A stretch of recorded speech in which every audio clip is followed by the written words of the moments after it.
আপনাদের শোনাতে যাচ্ছি কোনি উপন্যাস, যেটি মতি নন্দীর লেখা প্রথম পার্টটি। শুনলে যদি ভালো লেগে থাকে তাহলে চ্যানেলটিকে সাবস্ক্রাইব করে দেবেন এবং পাশে থাকা বেল আইকনটি ক্লিক করে দেবেন। তাহলে স্টার্ট করছি। আজ বারুনি, গঙ্গায় আজ কাঁচা আমের ছড়াছড়ি, ঘাটে থই থই ভিড়, বয়স্কদের ভিড়টাই বেশি। সদ্য ওঠা কাঁচা আম মাথার ওপরে ধরে এবং ডুব দিয়ে উঠেই ফেলে দিচ্ছে, ভেসে যাচ্ছে আম, কেউ বা দূরে ছুঁড়ে ফেলছে। ছোট ছোট দলে ছেলেরা জলে অপেক্ষা করে আছে আম সংগ্রহের জন্যে, কেউ গলা জলে দাঁড়িয়ে, কেউ বা দূরে ভেসে রয়েছে। আম দেখলেই হুড়োহুড়ি পড়ে যায়, একসঙ্গে দু তিনজনের চিৎকার করতে করতে জল তোলপাড় করে এগিয়ে যায়। যে যায় প্যান্টের পকেটে রেখে দেয়, পকেটটা আমে ভরে গিয়ে ফুলে উঠলে জল থেকে উঠে ঘাটের কোথাও রেখে আসে। সেই আমে হাত দেওয়ার কারো সাধ্য নেই। পরে আমগুলো ওরা বিক্রি করে পথের ধারে বসা বাজারে অনেক কম দামে বিক্রি করে। আজ গঙ্গায় ভাটা, জল অনেকটাই সরে গেছে ঘাট থেকে। সিঁড়ি এবং তার দুধারে ইট বাঁধানো ঢালু পাড় শেষ হয়ে কিছুটা পলিমাটি, তারপর জল স্নান করে কাদা মাড়িয়ে বিরক্তি মুখে উঠে আসতে হচ্ছে।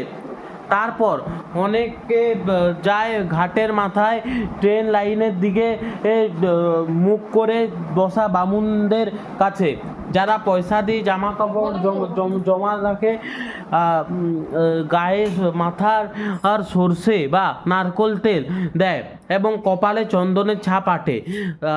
রাস্তার একধারে বসা ভিখারিদের অনেকে উপেক্ষা করে, কেউ কেউ করে না। দুধারের ছোট ছোট নানান দেবদেবীর দুয়ারে বা শিবলিঙ্গের মাথায় ঘটি থেকে গঙ্গা জলে দিতে দিতে কাঠের, প্লাস্টিকের, লোহার খেলনার ও সাংসারিক সামগ্রিক দোকানগুলির দিকে কৌতূহলী চোখ রেখে অধিকাংশ বাড়ির দিকে এগোবে।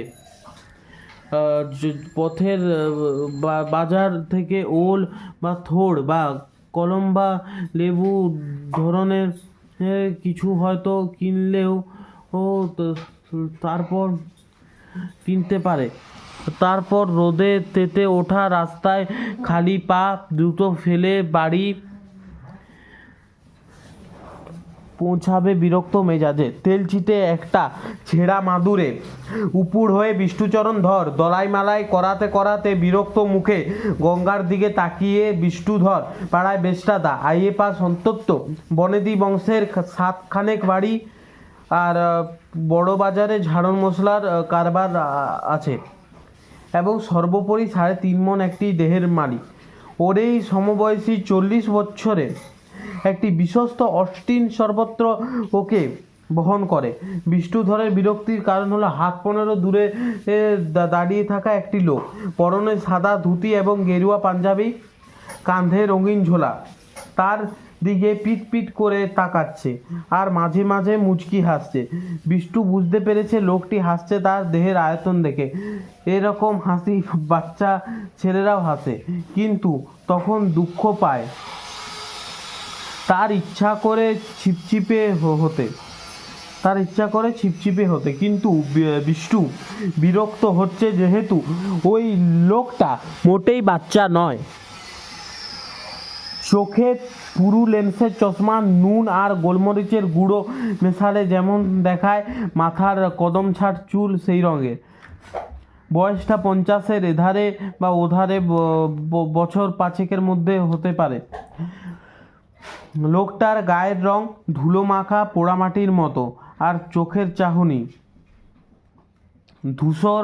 মণি দুটো দেখলে মনে হবে বোধহয় সূর্যের দিকে চ্যালেঞ্জ দিয়ে তাকিয়ে থেকেই মণির কালো রংটা ফিকে হয়ে গেছে।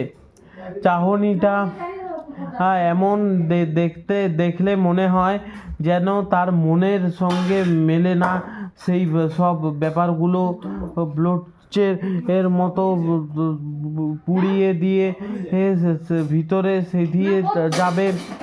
তোয়াল দুটোকে শক্ত করে ধরে আছে জেদ। তাহলে এতটা অবধি থাকলো পার্ট 1-এর। পরেরটা আমরা পরের ভিডিওতে দেব। এই ভিডিওটা ভালো লাগলে কমেন্টে একটা রেড হার্ট দিয়ে যাবেন।